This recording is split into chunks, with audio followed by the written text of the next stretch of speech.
ajaib.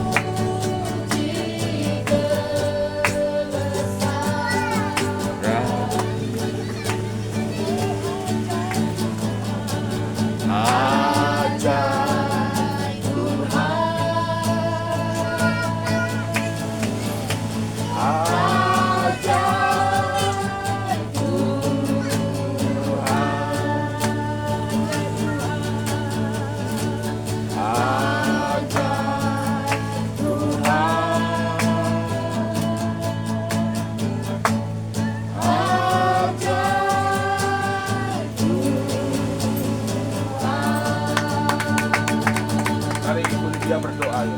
Karena kami bersyukur buat setiap kemurahan anugerah yang kau berikan bagi kami pada siang hari ini. Kami mengucap syukur Tuhan karena Engkau begitu baik bagi setiap kami, tapi istimewa bagi kedua kekasih kami, Ibu Elsie dan anak kekasih Bang Alin. Alin Kapung. Di mana hari ini adalah hari yang penuh dengan sukacita dan sejahtera yang Tuhan karuniakan bagi kedua kekasih kami. Amin. Kami percaya bahwa Engkau sudah memanggil dan Engkau sudah memilih kedua hamba-Mu Tuhan. Sehingga mereka kami akan memberikan dirinya untuk dibaptis. Dan kami percaya bukan satu kebetulan, tapi Engkau sudah menentukan mereka Tuhan. Maka Tuhan Engkau akan menyatakan kasih dan kuasa-Mu lebih bagi kedua kekasih kami. Terima kasih Tuhan, Kau memberkati sebentar untuk sakramen baptisan pada siang hari ini Tuhan. Untuk setiap kami dalam kuasa darah. Kami percaya Roh Kudus Engkau hadir, Engkau berkenan menjamah setiap kami, bahkan yang teristimewa kedua kekasih kami. Dalam baptisan ini Tuhan, ada sesuatu yang luar biasa Kau kerjakan, khususnya bagi kehidupan kedua hamba-Mu Tuhan. Mereka boleh mengalami perjumpaan dengan Tuhan secara pribadi. Terima kasih Tuhan, terima kasih. Kau tubuh setiap kami dengan kuasa darah-Mu. Di dalam nama Tuhan Yesus kami bersyukur. Haleluya. Amin. Ya, baik untuk Ibu Elsie dan adik kekasih Alin. Kita baca dalam kebenaran firman Tuhan di kitab Yohanes pasal yang ketiga, mulai dari ayat yang pertama sampai ayat yang ke-8. Yohanes pasal 3 ayat pertama sampai yang ke-8. Saya akan baca. Adalah seorang Farisi yang bernama Nikodemus, seorang pemimpin agama Yahudi.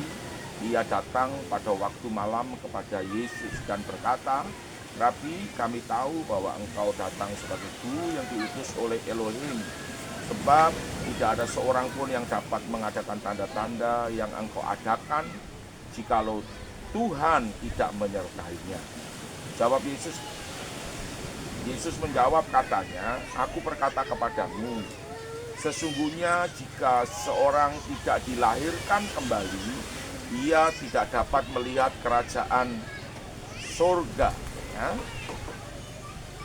Kata Nikodemus kepadanya, "Bagaimanakah mungkin seorang dilahirkan kalau ia sudah tua?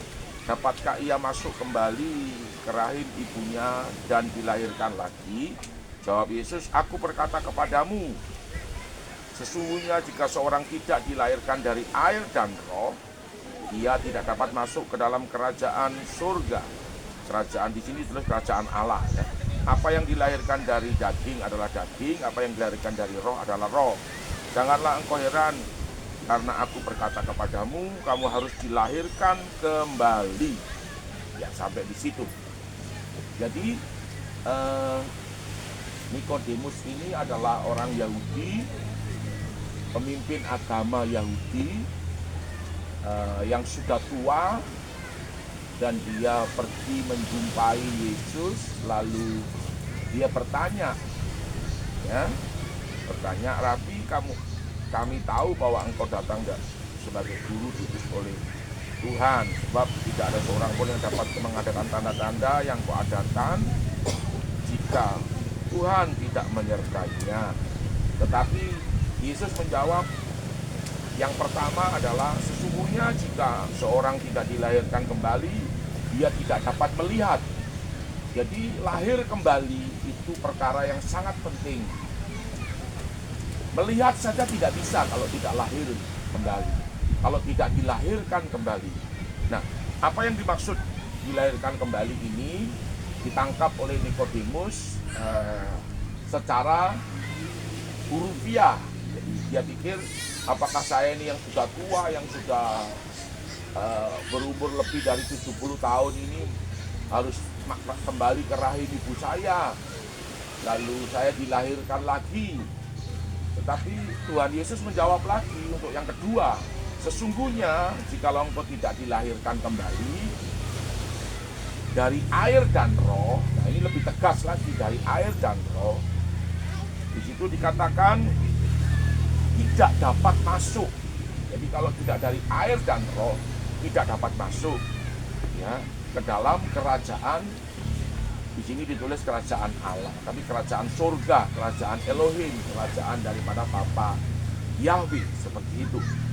Nah, apa yang dilahirkan dari daging itu adalah daging, yang dilahirkan dari roh adalah roh, seperti itu. Nah, ibu dan adik Ali ini harus tahu bahwa lahir kembali itu sangat penting, karena dengan lahir kembali dari air dan roh itu kita akan dapat masuk ke dalam kerajaan surga.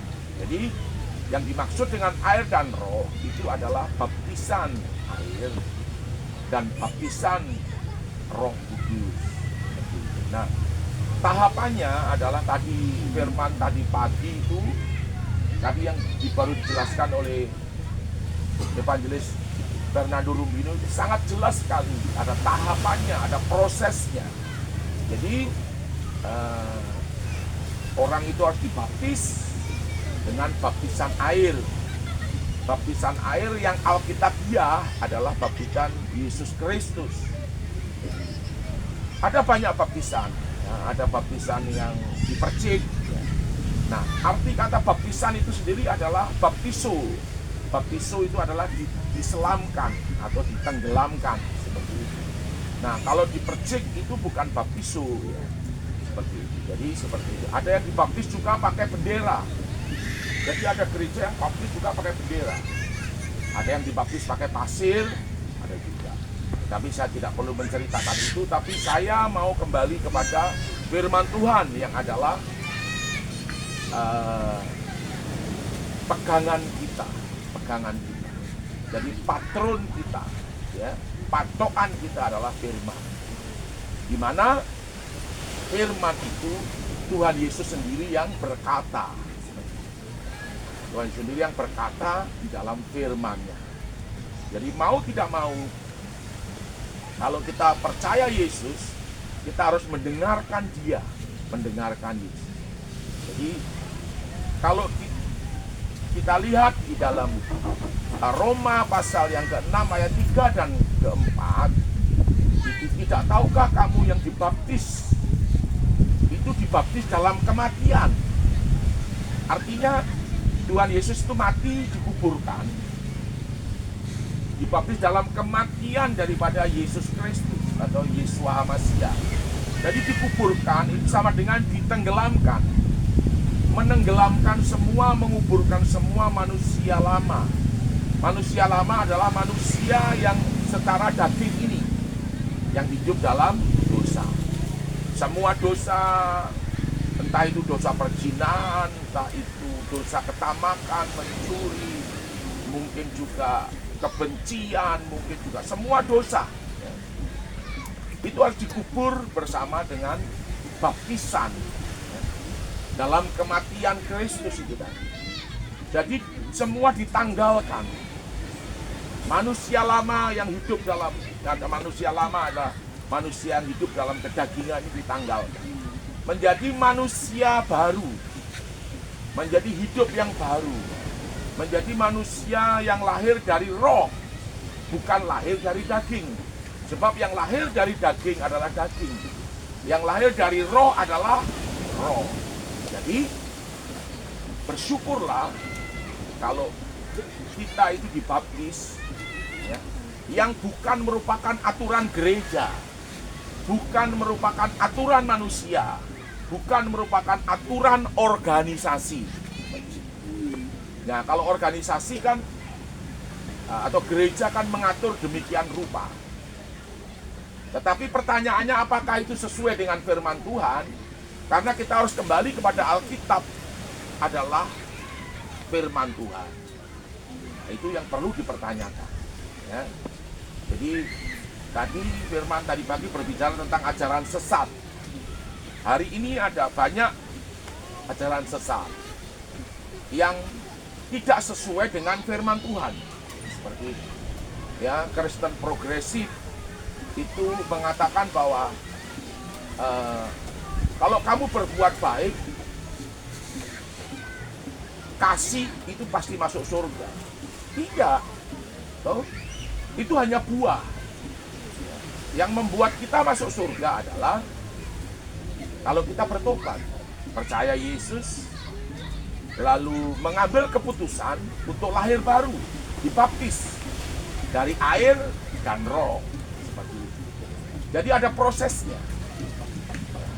Ada prosesnya untuk menerima tabisan yang benar, untuk kita menjadi imam-imam dapat melayani Tuhan. Ya, itu tadi sudah disebutkan dengan jelas. Ada imam Lewi dan ada imam Melkisedek.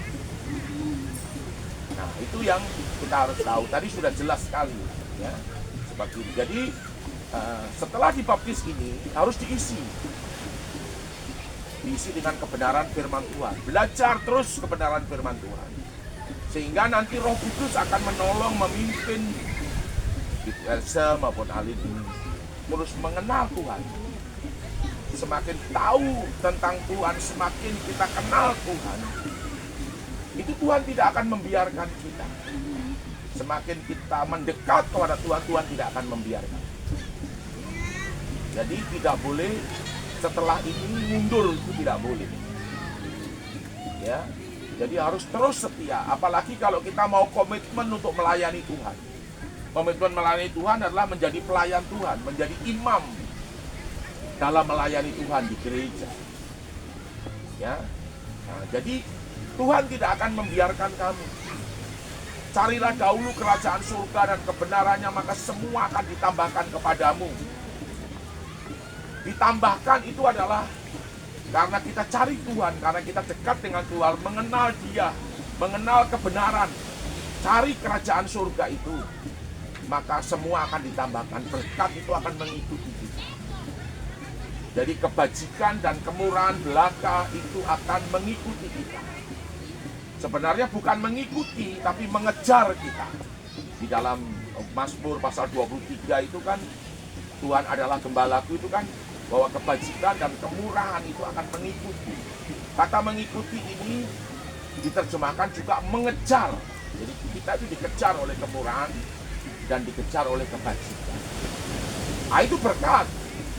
Begitu. Ya. Seperti itu. Nah, ini mengapa kita perlu dibaptis.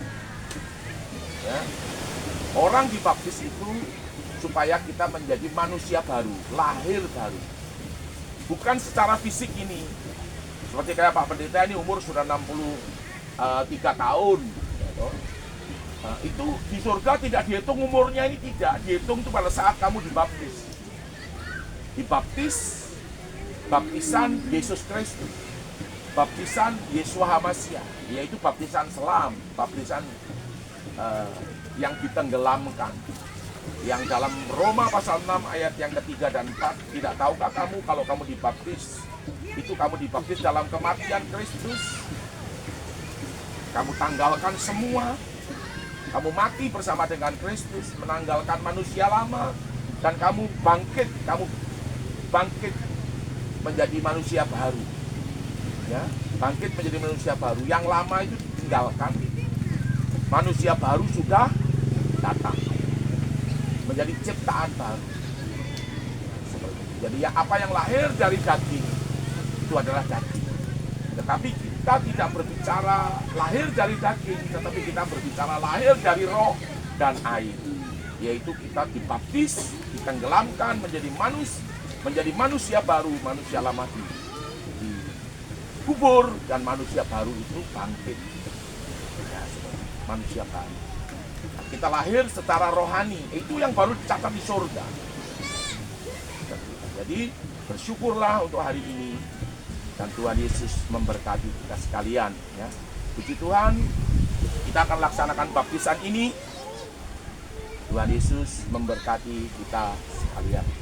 Kita berdoa, kasih karuniamu Tuhan untuk Ibu Elsie, Leli Yarangga, dan anaknya Alim Bakum, kami serahkan dalam tanganmu. Engkau yang akan turut serta bersama dengan kami. Kami akan membaptiskan mereka di dalam nama Bapa, Anak, dan Roh Kudus, yaitu di dalam nama Yeshua Masiah. Mereka dibaptiskan, mereka menjadi warga kerajaan surga yang sah, dan mereka menjadi manusia yang baru, lahir baru. Tuhan memberkati laut, di dalam nama Tuhan kami Yesus, Tuhan dan Juru Selamat kami. Amin.